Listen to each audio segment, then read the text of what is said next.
Okay, we're back to freeze dry.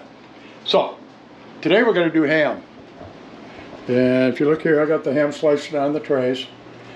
Leaving a little room. I just got one ham. They're incredibly expensive right now. And some more here. There's going to be 4 trays of ham in there. And ham's really good. I mean, when you get it done, it reconstitutes just like it is right now. Same flavor, same everything. It's amazing. There's supper.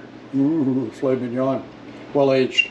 But anyway, we're going to put these into the Harvest Right freeze dryer and have some ham stashed away for camping or backpacking, whatever it is we're doing, fishing, or worse. You never know. You never know when something might happen or food prices might get too high to even eat ham the way things are going. Geez, I can remember, I'm getting old enough, I can remember prices so low on this stuff, and now we're just paying incredible prices for it. So we're looking at getting a membership at Costco or Sam's Club, and probably gonna buy some stuff in bulk because it's a lot cheaper. And we're gonna get some stuff put away for a rainy day. And I'll continue to share with you. I think this thing's really cool. The price isn't that bad on them. And when you consider what you would have to pay for freeze-dried meals, the price is real good on these things. So we're just waiting for it to cool down. I'm going to throw these in there and fire it up. This will go a lot quicker than the one I did yesterday with the berries, because blackberries, they're too much moisture and too sugary. And the moisture that's in them can't be drawn out because of all the little, I don't know what you call them, cells, all the little round cells that a blackberry has. The raspberries did okay, but the blackberries, they didn't work out. They're still edible. We're going to use them in smoothies and stuff, but they didn't work out too well freeze drying. So anyway, this is a ham, and I'll share with you as we move along. Now, I don't know if I told you last time, but this thing goes through a cooling off period for 15 minutes. And after 15 minutes, it's going to tell me to put the food in, and then it's going to freeze the food. And then it'll vacuum freeze. I think I showed most of that yesterday. And then it goes over onto my work table and ends up in bags and hanging out waiting for us to eat later. Okay, it's been exactly 15 minutes and it's saying it wants me to load the food trays. So, my last here, open this right on up, and it's already got a layer of ice on the inside. It doesn't take long. You simply slide the trays right on in. And you don't want to wait too long when it says to put the food in. If you don't put the food in quick enough, it can cause the machine to overwork itself, and that's not good. And here we go.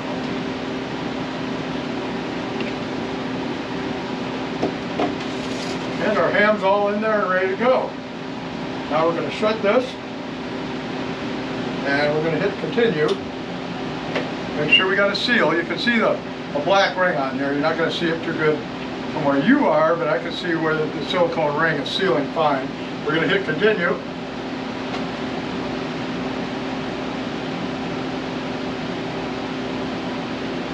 A little better, a little better. There we go. We're freezing now. So what it's going to do now is over the next half hour or 40 minutes or so, it's going to get down to like several degrees below zero. And then the compressor over here is going to kick on. I keep a small fan, as you can see, on my compressor.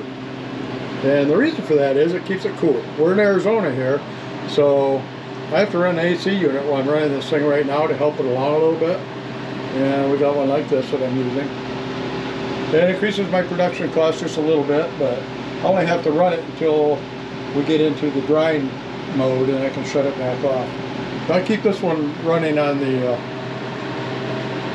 vacuum pump the whole time. I call it a compressor, it's not, it's a vacuum pump. Different. So anyway, we're going to let this stuff sit in here and do its thing, and we're going to have ham to store away. From this point, there's really no monkeying around. The machine does everything for you. Once you put it in the freeze mode, where it is right now, it's going to lower the temperature from, right now we're at about 55 in there. It'll have that lowered down in about 30 minutes. It's incredibly cold. And I just thought ham would be a good thing to do and show you all, because this is a good staple to have. I mean, it's not like having some ham stashed away when you need it. All you need is water. And the cool thing about meats is they will only absorb as much water as they need. So you can actually put it in enough water to, a little more than you would when you're doing potatoes or something like that. And you got to kind of get a consistency you want. The meat will only take as much moisture as it can hold. So it retains its nutrition, almost 99%, and all of its flavor. Okay, I'll be back later. Well, it's just about 6 a.m. and I'm fixing to go out, try to find a nugget in this heat. But we're just about done with the ham, so I may have to wait a minute. As you can see, we are almost completely dry. And as soon as that little orange line gets all the way to the top, I'm going to pull this out. And we're going to put it in bags. I've got Mylar bags that I use.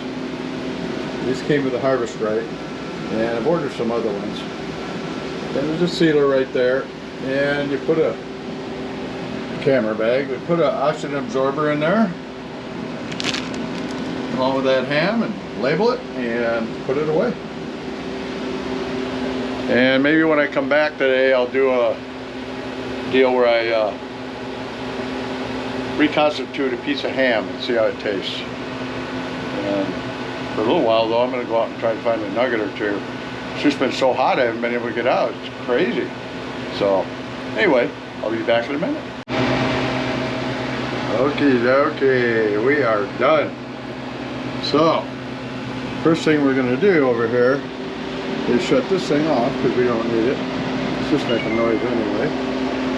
And this valve back here is going to let the pressure out. And you want to make sure there's no water in the bucket that the hose can get into, because it'll suck it right on in and ruin your batch. So we're going to go up here. There's our ham. We're going to go up here to cancel. We're done.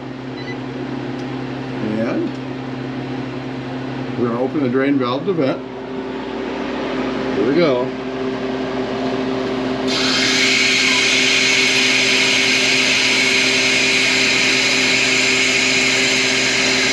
that lets the pressure off so we can open the door. The pump has quit pumping.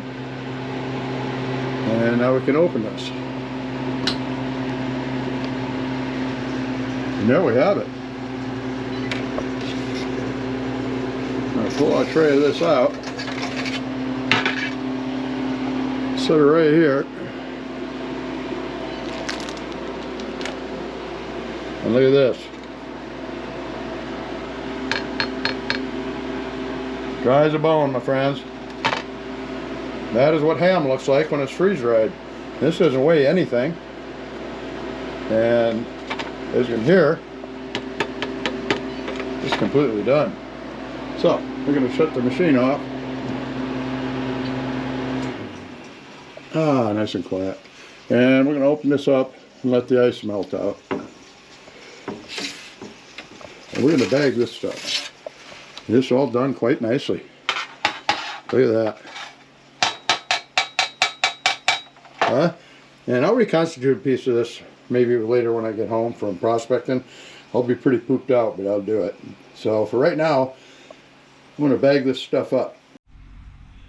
Now we're simply going to do 4 pieces of ham per bag. Cooked ham. And today is 7/25/22. Okay.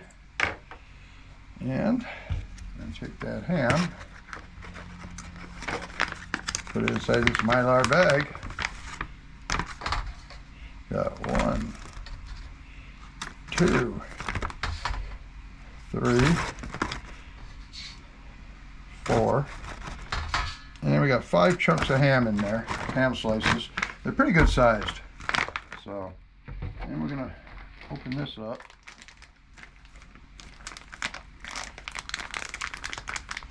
Uh-oh, have to go get a pair of scissors. Be right back. Alrighty, we're all set. I'm gonna put 1 oxygen absorber in there. I put it in the sealer. Now these are you can open them quite easily. These aren't resealable, but some of them I got coming are. Oh, better turn this all the way up, push it down.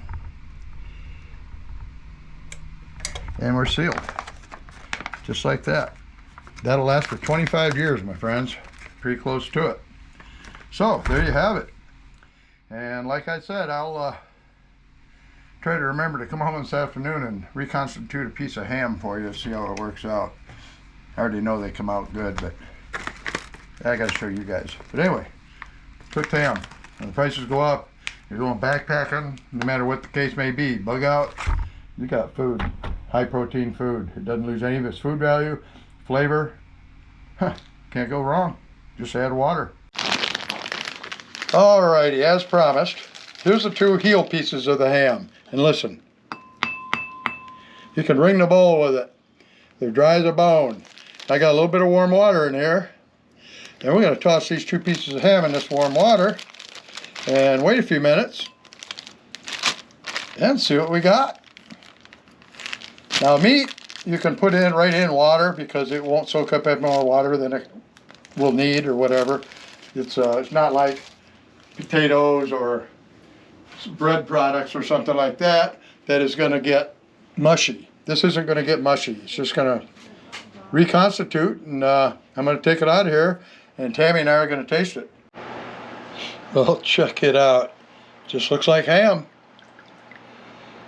Just like fresh ham. And remember, this is the end piece. But yeah, regular old ham. I'm going to have a bite of this. This I'm just going to put up here to soak some of the water out. This one might still need a little soaking. It's a little hard on that side. So we're going to give it a little more water, but this is definitely ready. See what we got. Ham.